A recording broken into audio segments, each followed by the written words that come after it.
Yeah, so those principles that you're seeing on our website, we base our mission off of those principles. Those Mhm. principles are actually the principles of the North American model of conservation. Okay. So that was something that was developed. The North American model of conservation was developed by a man by the name of Aldo Leopold. He was from Wisconsin.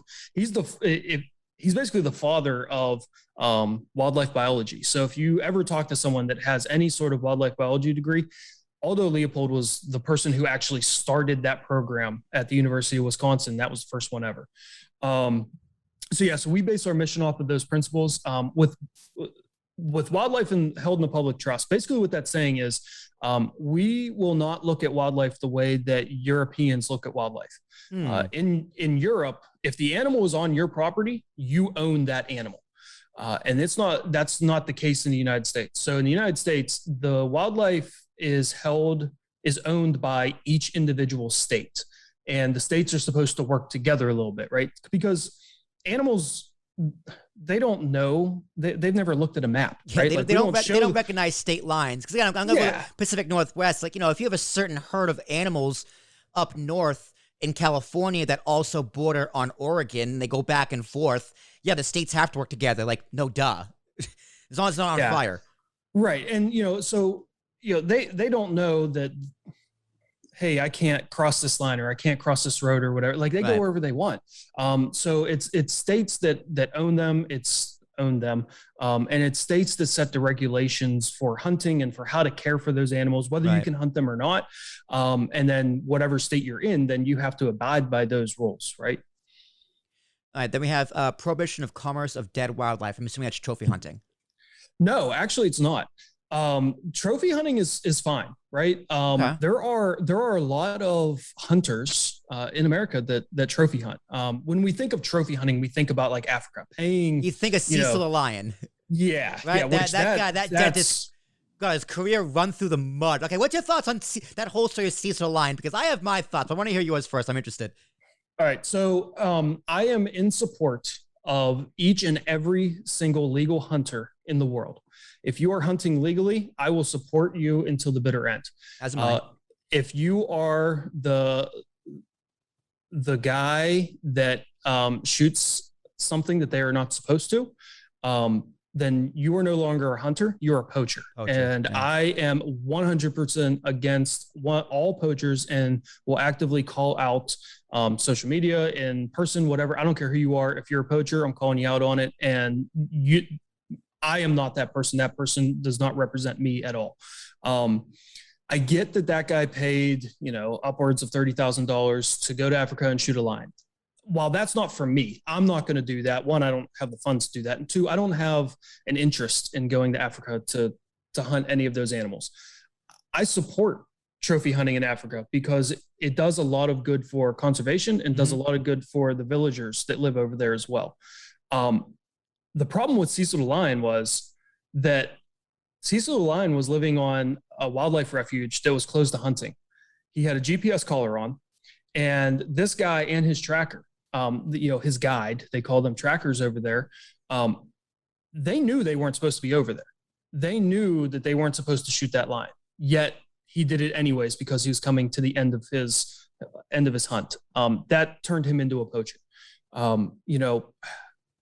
Some people at the time wanted to argue that the poacher didn't know what he was doing because he doesn't live in Africa. How would he know? I have an issue with that because I went to Montana and hunted elk. I went to North Dakota and hunted pheasants.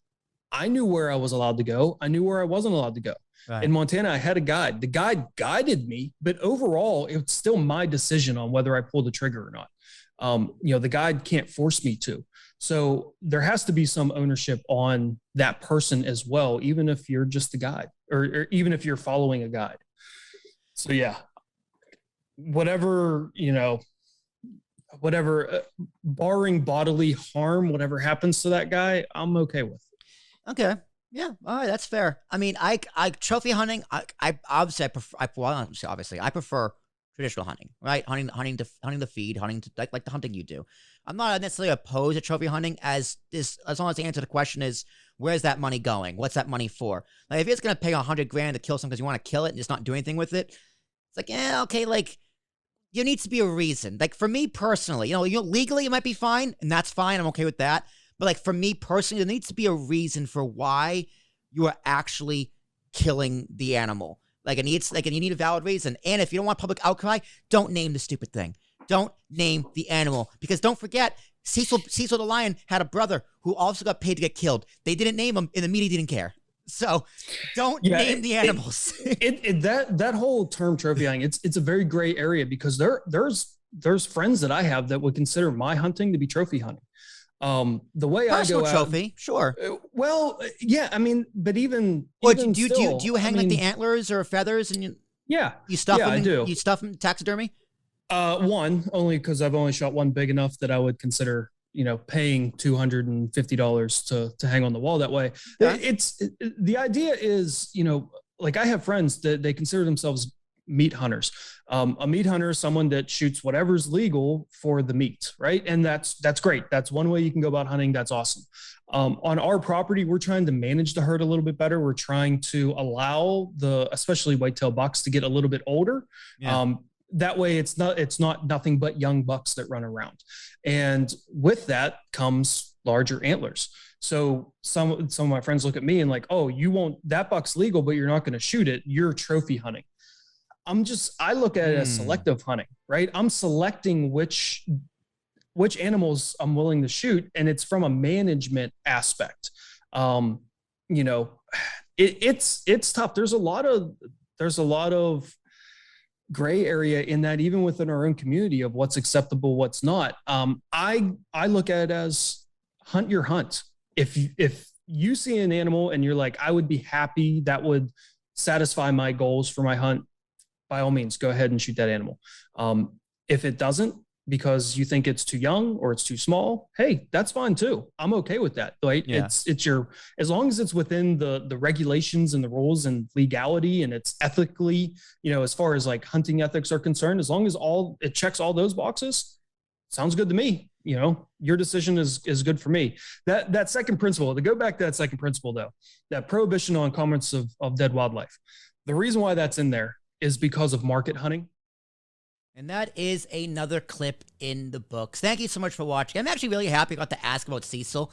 I put it in my notes to make sure to ask about Cecil the Lion, because that story just tickles me every single time I hear it. If my stories tickle you, let me know in the comments down below. Full link in the description down below. Full podcast in a link in the description down below. I'm going to say down below one more time. Down below. Yeah, thank you very much. See you next time.